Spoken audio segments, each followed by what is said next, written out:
또 듣는 심령마다 마음을 열어주시고 눈과 귀를 열어주셔서 말씀이 잘 심겨지게 하시고 못을 박음같이 깊숙이 박히게 하여 주옵소서. 깨닫게 하여 주옵소서. 하나님의 열매를 맺게 하여 주옵소서. 사다마귀가 뿌려진 씨앗이 들어가지 못함으로 빼앗아가지 못하도록 이 시간 깨어 주의 말씀을 들을 수 있도록 은총을 더하여 주옵소서. 예수님의 이름으로 기도하옵나이다. 아멘. 할렐루야. 할렐루야. 우리는 지난 몇 주간 동안 십계명을 살펴보았습니다. 혹시 여러분 십계명을 접하면서 말씀을 나누면서 어떠한 마음을 가지셨습니까? 어떠한 기분이 들었습니까? 예수님께서 부자 청년에게 그 십계명을 네가 지켰느냐? 어떻게 하면 영생을 얻을 수 있습니까? 라고 했을 때에 계명을 지켜라. 어느 계명입니까? 라고 했을 때에 예수님께서 십계명을 말씀해 주셨습니다. 그때 부자 청년은 내가 이 모든 것을 지켜 싸우는데 무엇이 또 필요합니까? 라고 그는 자부했습니다. 바리새인들은 예수님 앞에서 나는 다른 사람들 곧 토색, 불의, 간음을 하는 자들과 같지 아니하고 이 세리와도 같지 아니함을 감사하나이다 라고 반응했습니다. 우리는 어땠습니까? 우리는 어떠합니까? 이거 누가 들어야 되는 말씀인데 그런 생각을 할 때가 있지 않습니까? 사실 우리가 들어야 되는 말씀이고 우리가 이 말씀을 깨달아야 되고 우리가 이 말씀을 적용해야 되는 우리에게 적용해라고 주신 말씀이지 않습니까? 여러분 그렇다면 십계명을 가장 처음 들었던 사람들의 반응은 어땠을까요? 이스라엘 사람들이 가장 처음에 이 하나님께서 주신 십계명을 받았을 때에 그들의 반응은 바로 두려움이었습니다. 두려움. 이스라엘 백성들이 처음 십계명을 받을 때에 어떤 사람을 통해서 전달받은 것이 아니에요. 하나님이 직접 음성으로 들려주셨습니다. 그리고 그 음성을 들었던 이스라엘 백성들은 두려움에 휩싸였습니다. 마치 죽음의 공포를 느낄 정도로 그들은 두려워 떨었습니다.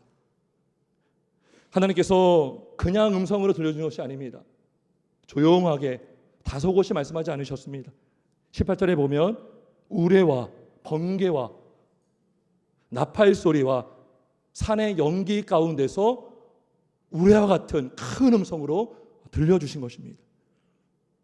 왜 하나님께서 그냥 조용히 말씀하지 않으시고 이렇게 우레와 번개 같은 말씀을 주신 것입니까?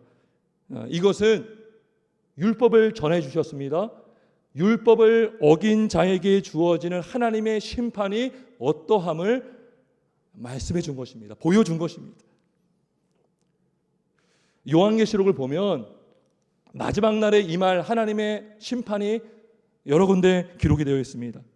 근데 그 심판의 그 표현들이 이와 비슷합니다. 불과 우레와 음성과 번개와 지진과 같은 그런 심판을 말씀해 주고 있어요. 따라서 하나님께서 이렇게 우레와 같은 번개 가운데에 나팔 소리 같은 큰 음성으로 계명을 주신 것은 이 계명을 지키지 않을 때에 주어지는 하나님의 심판이 얼마나 무섭고 얼마나 크고 얼마나 두려운지를 보여주신 것입니다. 그래서 백성들은 두려움에 떨었습니다. 죽음의 공포에 떨었습니다. 여러분 실제로 마지막 날에 임하는 하나님의 심판은 무엇입니까? 그건 바로 영원한 사망입니다. 영원한 사망. 영원한 지옥의 형벌. 이게 바로 둘째 사망입니다. 아담의 죄를 짓고 나서 우리 인류는 죄인으로 이제 태어납니다. 죄의 삭은 사망입니다.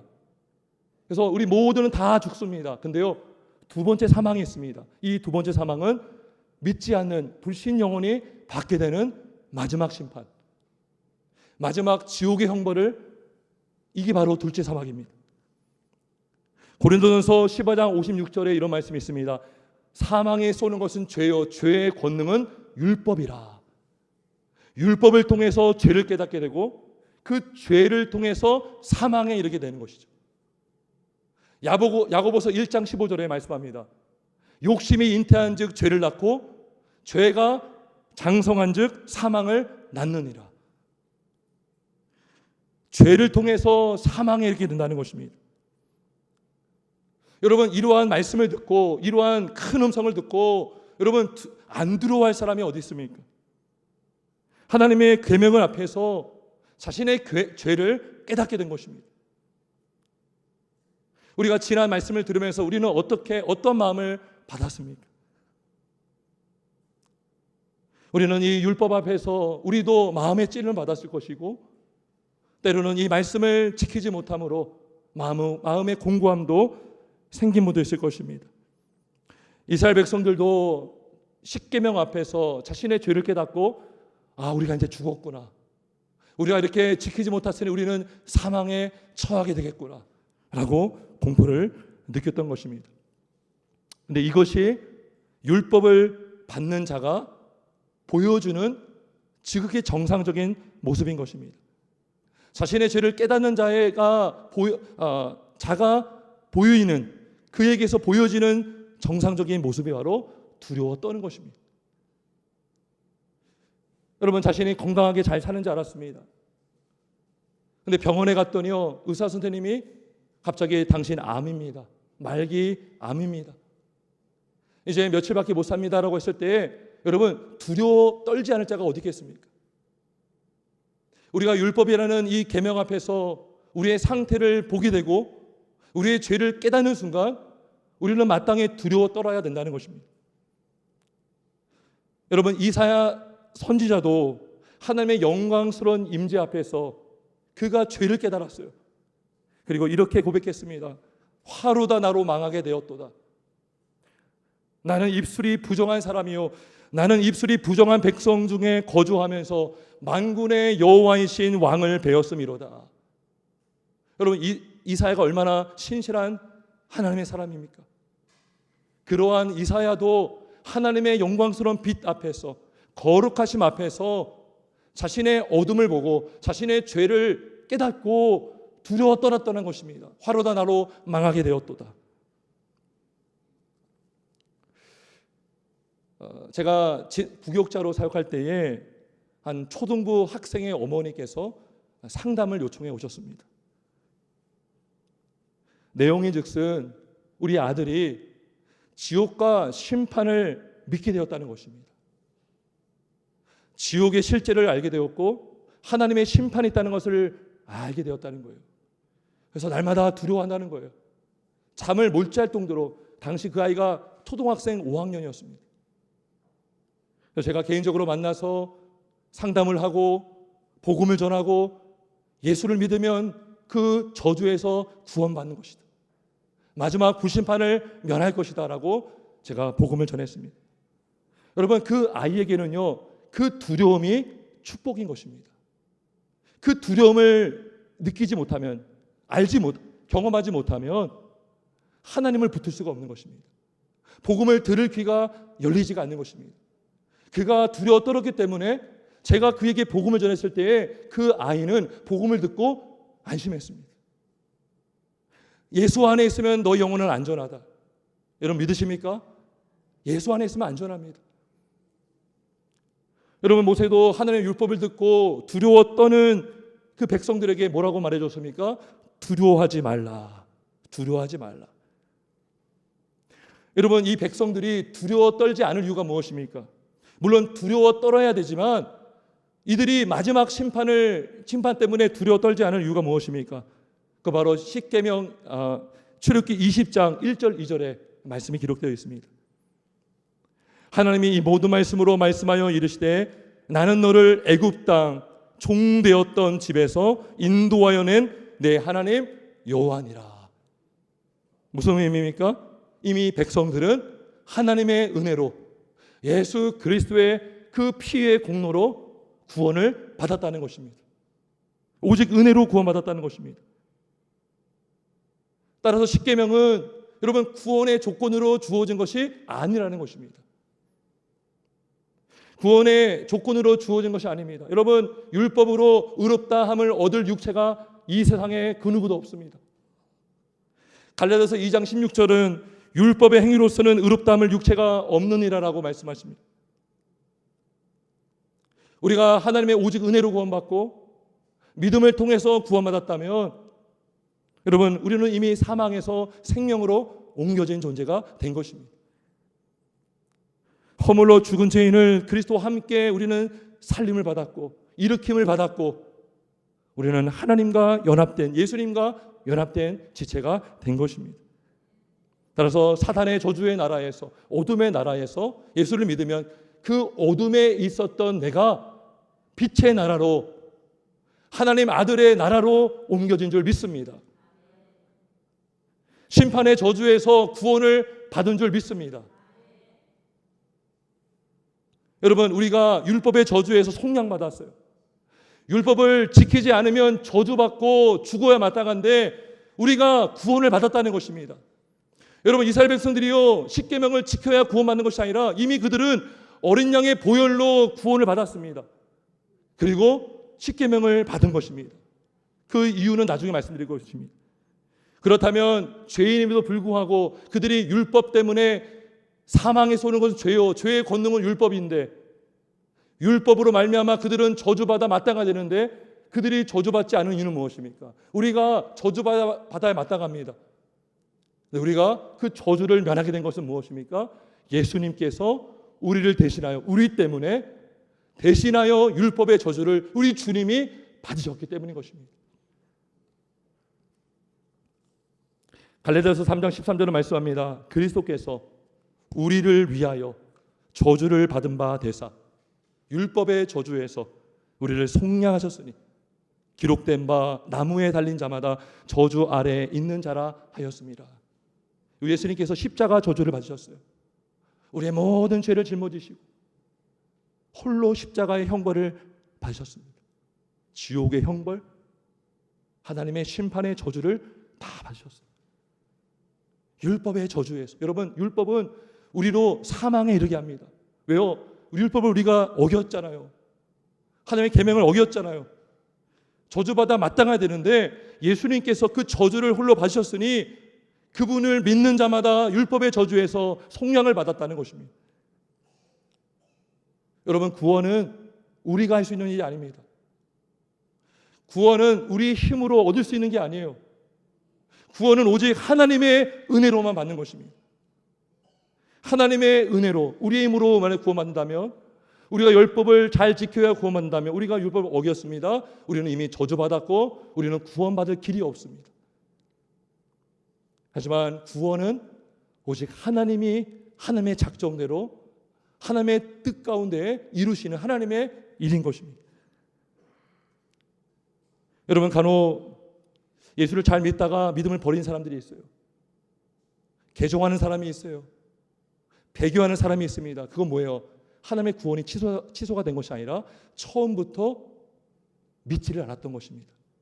여러분 교회 안에 얼마든지 가라지가 있을 수 있고요. 염소가 있을 수 있습니다.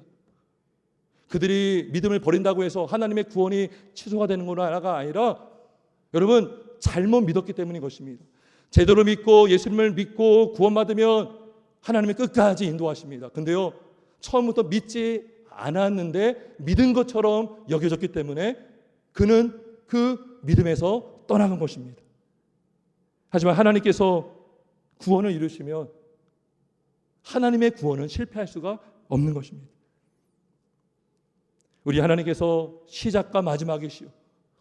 우리의 생명의 시작이시고 우리의 마지막 우리의 죽음도 오직 하나님께 달려 있기에 우리가 사망에서 구원받는 것도 오직 하나님 손에 달려 있는 것입니다. 여러분 그렇다면 오직 은혜로 구원받았다면 율법을 지켜서 구원하는 것이 아니라면 여러분 왜 율법이 필요합니까? 왜 율법을 우리에게 주셨습니까? 그 이유가 오늘 읽은 출애굽기 20장 20절에 기록이 되어 있습니다. 우리 한번 같이 보겠습니다. 20절. 우리 20절 한번 같이 읽어봅니다. 시작.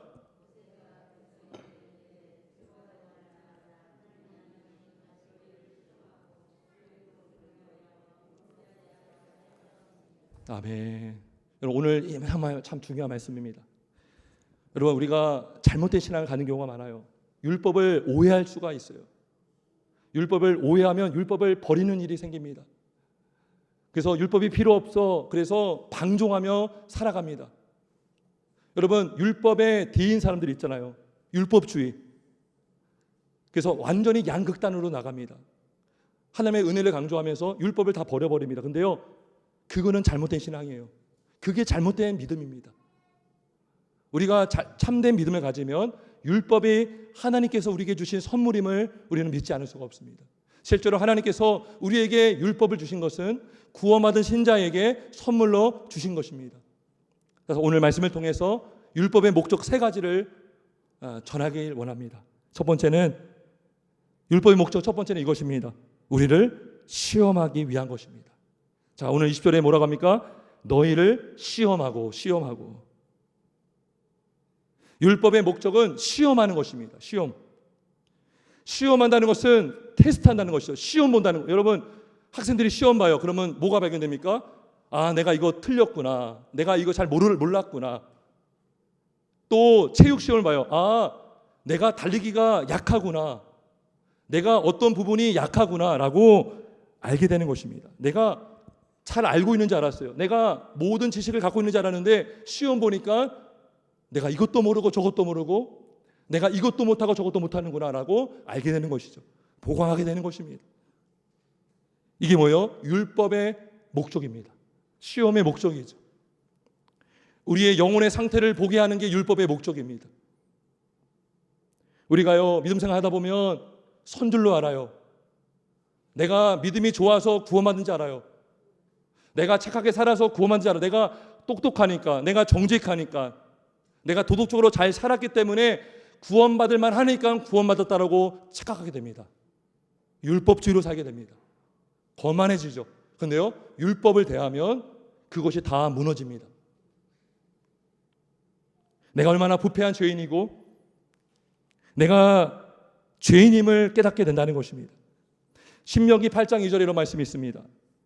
내 하나님 여호와께서 이 40년 동안 내게 광야길을 걷게 하신 것을 기억하라. 이는 너를 낮추시며 너를 시험하사, 여기서 시험이 나와요. 시험하사 내 마음이 어떠한지 그 명령을 지키는지 지키지 않는지 알려 하심이라. 물론 하나님은 우리를 다 아시죠. 우리 마음을 다 아십니다. 근데요, 이 시험하심으로 우리의 마음을 보신다는 거죠. 그래서 우리가 우리 자신을 보게 하신다는 것이죠. 너가 얼마나 믿음이 없는지, 너가 얼마나 연약한지, 너가 얼마나 여전히 죄 가운데 있는지를 보게 하는 그 시험을 율법으로 하신다는 것입니다. 여러분, 우리가 보통 어떤 죄를 말할 때에 남에게 피해만 주지 않으면 죄가 아니겠지라고 생각할 수가 있어요. 남의 것을 빼앗지만 않으면 되지. 근데 성경은 뭐라고 합니까? 탐심도 죄다라고 말합니다. 심지어 탐심이 우상 숭배다라고 말씀합니다. 율법이 아니면 탐심이 죄인지 몰라요. 성경이 그렇게 죄라고 말씀하시니 우리가 죄임을 알게 되고 찔림을 받고 회개할 수가 있는 것입니다. 로마서 7장 7절에 이런 말씀이 있어요. 율법으로 말미암지 않고는 내가 죄를 알지 못하였으니 곧 율법이 탐내지 말라 하지 아니하였더라면 내가 탐심을 알지 못하였으리라. 율법의 역할이 이것입니다. 우리를 시험하는 것입니다. 우리의 상태를 보게 하는 것입니다. 우리의 민낯을 보게 하는 것입니다. 마치 시험을 보는 것처럼, 시험지 앞에 내가 직면하는 것처럼 죄를 깨닫고, 그리고 뭘 깨닫습니까? 여전히 나에게는 주님이 필요하다는 것을 깨닫게 되는 것입니다. 여러분, 내가 건강할 때는 의사를 만날 일이 없어요. 병원에 갈 일이 없습니다. 근데 내가요, 몸이 망가지면 알았어요. 내가 몸에 이상이 생기면 알았어요. 그러면 의사를 만나러 가죠. 예전에는 내가 그냥 약국 가서 약만 먹었어요. 내가 처방자가 되어서 내 마음대로 처방했지만 내가 정말 심각한 병에 걸리면 의사를 만나지 않을 수 없어요. 그분의 진단을 받지 않을 수가 없는 것입니다. 그래서 내가 의인이 아님에도 불구하고 구원받았다는 것을 깨닫게 되는 것입니다. 내가 착하게 해서 구원을 받는 것이 아님을 율법을 통해서 알게 되는 것입니다. 그래서 예수님을 붙들게 되는 것입니다. 예수님을 바라보게 되는 것입니다. 중보자이신 하나님께로 나가게 되는 것입니다. 뭘 통해서? 율법을 통해서 회개하게 되고 다시 복음을 붙드는 것입니다. 그렇지, 내가 은혜로 구원받았지. 내가 죄인이지 여전히. 하나님이 나를 의롭다 여겨주신 것이지 나는 본질상 죄인이지라는 것을 내가 깨닫게 되는 것이죠. 그렇지 않고선 주님을 붙을 수가 없어요. 여러분, 인간이 얼마나 교만한 덩어리입니까? 교만 자체 아닙니까? 그 교만이 깨어지지 않으면 어떻게 구원자이신 주님을 믿을 수가 있겠습니까? 의지할 수가 있겠습니까? 내가 잘났고 내가 다 할 수 있고 내가 다 아는데 참 지혜 되시고 구원자 되시고 치료자 되신 하나님께 나갈 이유가 어디 있겠습니까? 그런데요, 이 율법이 우리의 교만을 깨트립니다. 우리의 양심을 찔러요. 쿡쿡 찔러요. 때로는 방망이를 때리는 것처럼 우리를 때립니다. 그리고 예수님을 붙들게 됩니다. 회개하게 되고 다시 복음을 붙들게 되는 것입니다. 여러분, 이스라엘 백성들이 19절에 볼까요? 그들이 두려워 떨어져 누구를 의지합니까? 모세를 의지합니다. 이거는 단순히 모세라는 사람을 의지한 것이 아니에요. 중보자를 의지한 것입니다.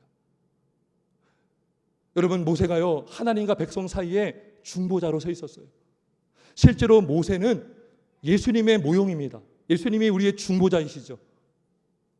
하나님과 사람 사이를 연결시켜주는 우리의 제사장 되시죠.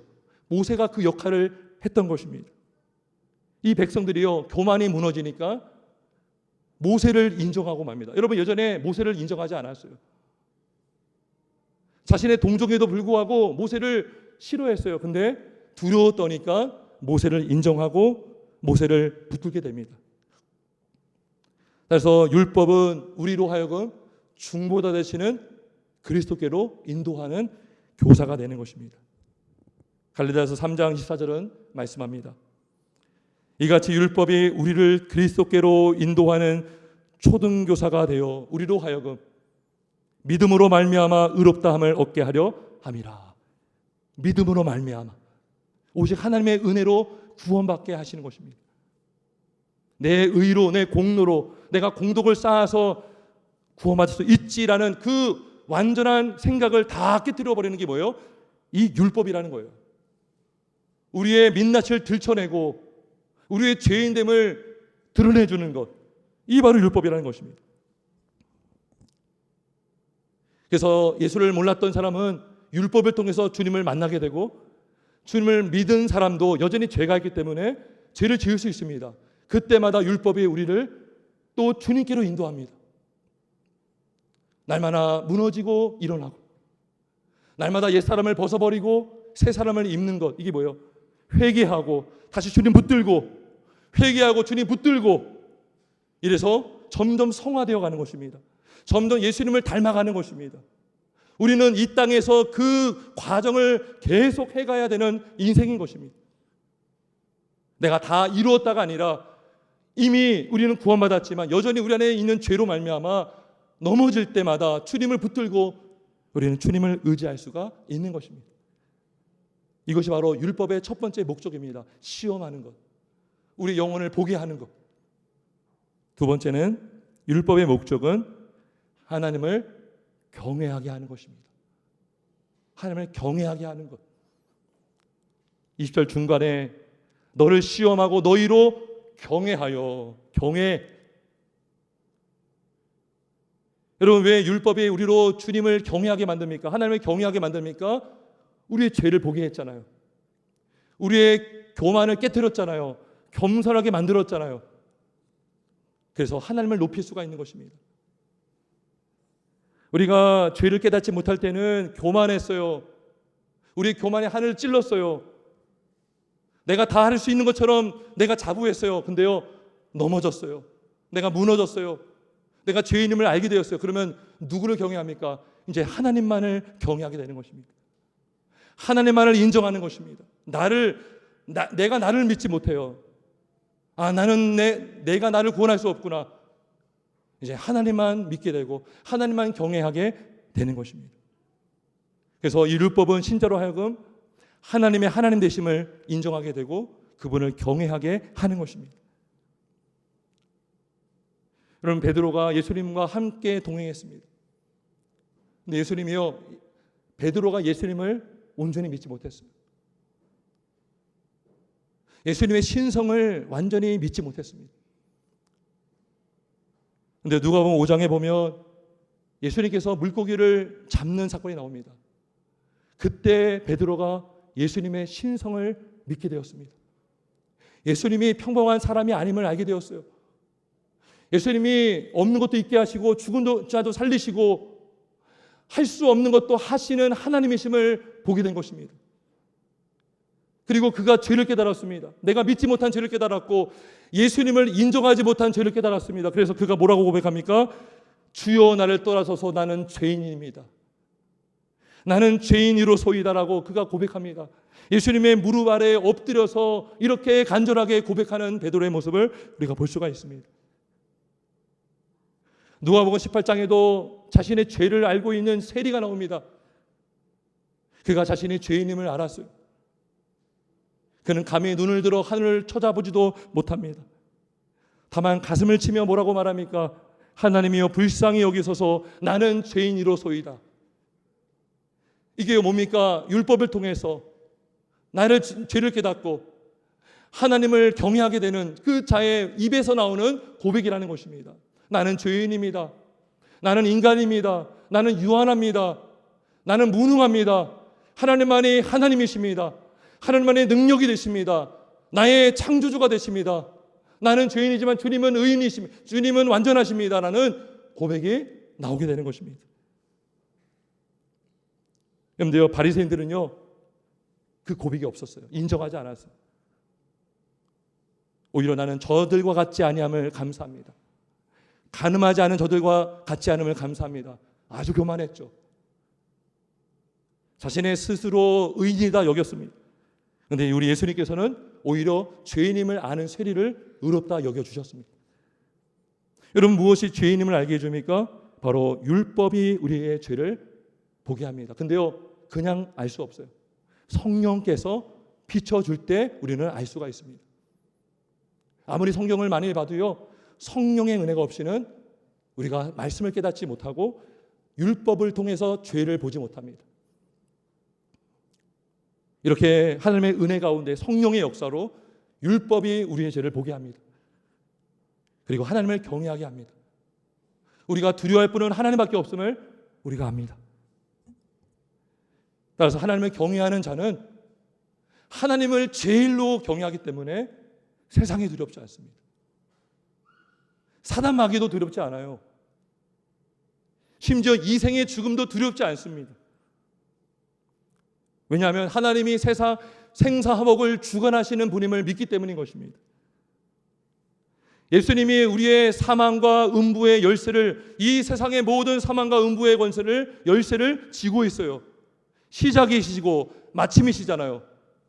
주님의 시작 없이 우리는 이 땅에 태어날 수 없었고 주님의 마침 없이 우리는 이 땅을 떠날 수가 없습니다. 그래서 주님을 경외하는 자는 무엇을 믿습니까? 하나님의 섭리를 믿고요. 하나님의 허락하심이 없으면 우리는 죽을 수 없다는 걸 믿어요. 만약에 죽는다면 우리의 사명이 다했고 하나님 안에 죽음을 믿습니다. 그 죽음이 복됨을 믿습니다. 그래서 죽음의 유업 앞에서, 여러분, 사단 마귀가 가장 우리를 두렵게 하는 게 뭐예요? 죽음이지 않습니까? 많은 믿음의 선지들을 죽음으로 위협하지 않았습니까? 그런데요, 이 하나님을 경외하는 자는 하나님만이 두렵기 때문에 다른 것이 두렵지가 않게 되는 것입니다. 마태복음 10장 18절에 이렇게 말씀하십니다.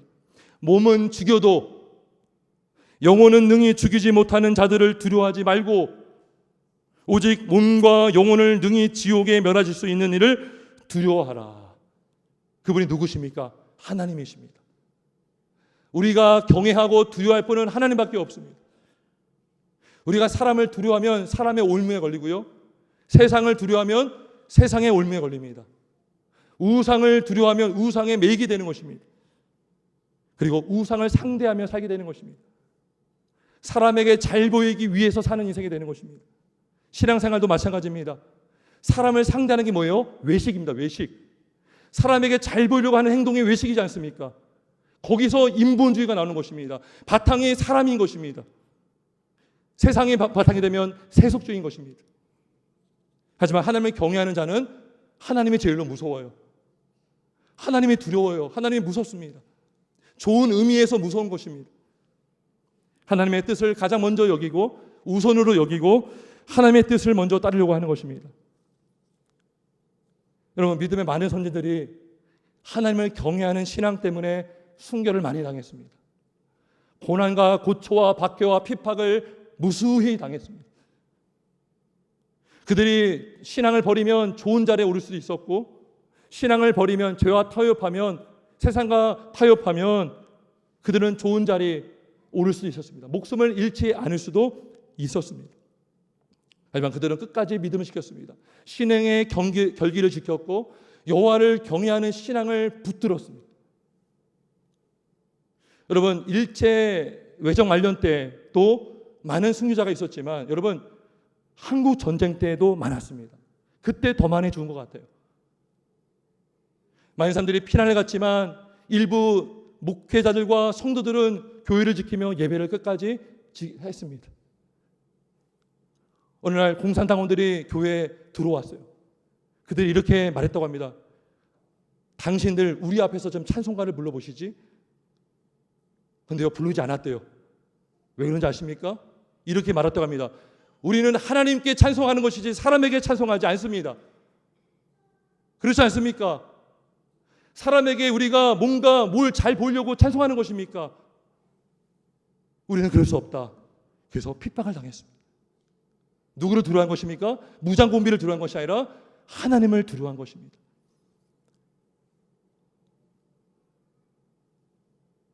단순히 이 땅에서 유한한 인생, 길면 80, 90, 100 그거 더 살려고 신앙을 버린 게 아니라, 그리스도를 버린 것이 아니라 영원한 천국을 택하기 위해서 그리스도를 붙잡은 것입니다. 신자가 가장 두려워할 게 뭐예요? 사람에게 버림받는 거 아닙니다. 사람에게 조롱받는 거 아니에요.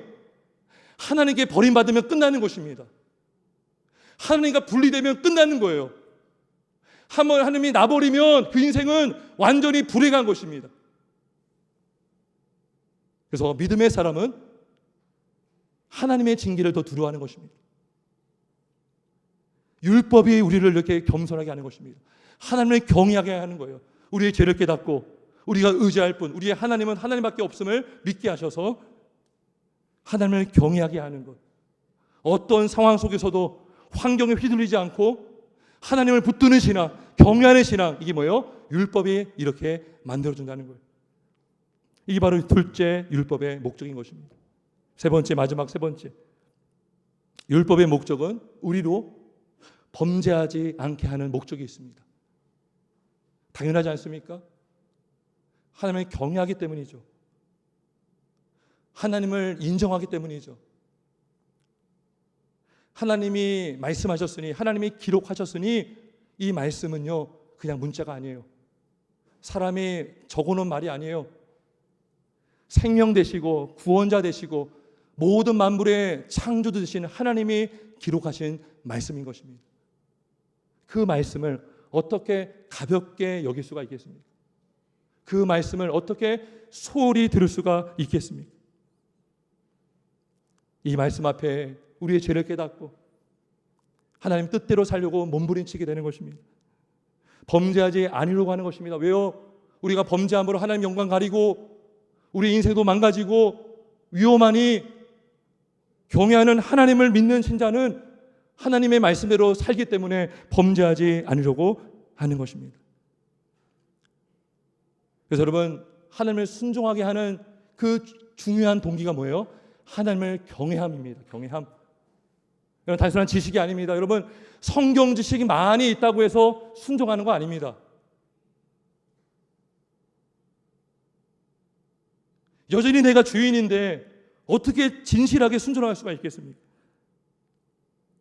하나님을 경외하지 않는데 그 순종이, 여러분, 바른 순종이 나올 수가 있겠습니까?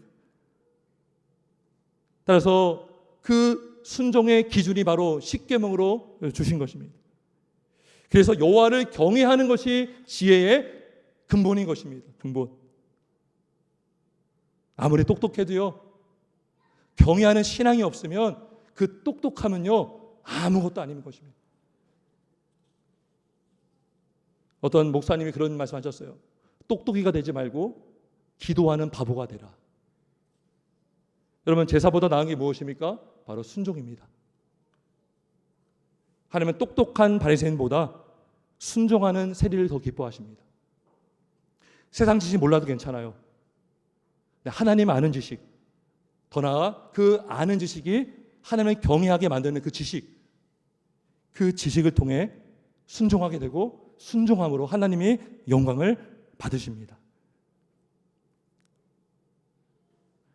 그리고 그 신앙이, 그 행함이 저와 여러분을 지켜주고 주님이 영광을 받으시는 줄 믿습니다. 레위기 18장 5절을 말씀합니다. 너희는 내 규례와 법도를 지키라. 사람이 이를 행하면 그로 말미암아 살리라. 나는 여호와이니라. 우리를 살리려고 율법을 지키라고 하시는 거예요. 아이들에게 교통사고 당하지 않으려고 너 신호등 지켜라 하는 것처럼 우리를 위하여서 우리의 생명을 지켜주려고 위험한 곳에 빠지지 않도록 마귀의 종으로 살지 않도록 하나님 중심으로 살도록 계명을 주셨습니다. 이거 지켜라. 이거 지키면 너 살 거야. 너는 살 것이다. 여러분, 인간이 가장 복된 인생이 무엇입니까? 지음받은 목적대로 사는 것입니다. 나를 구원하신 구원자를 위하여 살 때가 가장 복된 것입니다. 그것이 가장 안전한 것입니다. 여러분, 물고기가요, 물 안에서 벗어나면 죽잖아요. 나는 물 밖에서 한번 살아보고 싶어, 좋은 다른 경험도 해보고 싶어 하면 안 되는 것이죠. 물고기는 물 안에 있을 때만 안전한 것이죠. 아무리 작은 공간이라 할지라도 물이 없으면 죽는 것처럼 사람이 하나님을 떠나면 죽는 것입니다. 하나님의 말씀을 떠나면 위험한 것입니다. 그 말씀이 우리를 지켜주는 울타리가 되고 안전장치가 되고 우리의 생명의 말씀이 되는 것입니다. 우리의 생명줄인 것입니다. 그래서 하나님의 선물인 것입니다. 오늘 제목이 무엇입니까? 가장 복되게 인생을 살도록 주신 하나님의 선물, 그게 바로 십계명인 것입니다. 말씀을 정리하겠습니다. 이러한 십계명을 지키는 것이 중요하지만 우리의 힘으로는 되지 않습니다. 우리의 힘으로 되지 않아요. 여러분, 구원받은 것도 하나님의 은혜로 되었다면 계명을 지키는 것도 오직 하나님의 은혜로만 되는 것입니다. 디도서 2장 14절 이런 말씀이 있습니다. 그가 우리를 대신하여 자신을 주심은 모든 불법에서 우리를 속량하시고, 이게 구원이죠. 우리를 깨끗하게 하사 선한 일을 열심히 하는 자기 백성이 되게 하려 하심이라. 무슨 말입니까? 예수님이 대속의 죽음은 우리가 단순히 죄에서만 구원하는 것이 아니라 죄를 멀리하고 하나님의 뜻대로 살도록 하기 위하여 죽으셨다는 것입니다. 예수님의 죽으심은 우리의 죄의 문제만 해결해 준 것이 아니라 우리의 거룩함의 문제, 성화의 문제까지 해결해 주시는 죽음인 것입니다. 그래서 우리 힘으로 우리가 거룩하게 사는 것이 아닙니다. 하나님의 은혜로 사는 것입니다. 그래서 우리가 늘 주님을 붙들 수밖에 없는 것입니다. 주님을 붙들면, 주님 의지하면 우리는 계명을 지킬 수가 있고 주님께 영광 올려드릴 수 있음을 믿습니다. 하나님의 은혜를 사모합시다. 하나님의 뜻대로 살기를 사모합시다. 주여, 나로 주님을 보게 하여 주시고 주의 뜻에 순종할 수 있도록 나를 무너뜨려 주옵소서. 여러분, 우리 기도가 정말 어떤 기도가 되겠습니까? 내 뜻을 이루어주세요라는 기도보다 하나님의 뜻이 이루어지길 원합니다. 하나님의 뜻을 이루기 위함이라면 나의 아집도 무너뜨려 주시고 내 중심에 주님이 계셔서 나를 완전히 사로잡아 주시옵소서. 내가 기쁨으로 순종할 수 있는 능력을 주시고 믿음을 주시고 성령 충만함을 주옵소서.